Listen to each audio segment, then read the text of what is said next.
आता जे आपण आसन करणार आहोत त्याला चलित नौकासन असं म्हणतात. ते आसन कशा पद्धतीने करतात हे आपण बघूयात. आणि ह्या आसनला एकच नंबर असं आपली चरबी, पोटावरची समोरचं फॅट हे पूर्णपणे बर्न होणार आहे.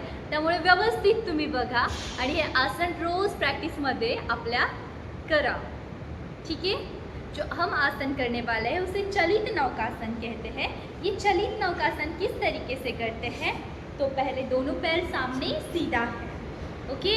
अब दोनों हाथों से हमें चप्पू जिस तरीके से नाव में चलाते हैं वैसे करना है। पकड़ लिया है मैंने हाथ में, अब चलाना है। 1 2, हाथ को घुमाते हुए हाताला फिरवायचं आहे। 3 4 and 5, okay। Right side completed. अब doing this exercise for left side. माझं डाव्या बाजूने कंप्लीट झालेलं आहे, सॉरी उजव्या बाजूने कंप्लीट झालेलं आहे। आता डाव्या बाजूने करूया। हातामध्ये पकडले चक्कू मी, आता चला चालूयात। 1 then left side, yes। चलो चलो नौका चलाओ जल्दी से, रुकना मना है। 1 2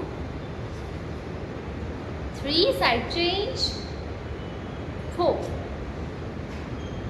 and 5, okay। Then relax।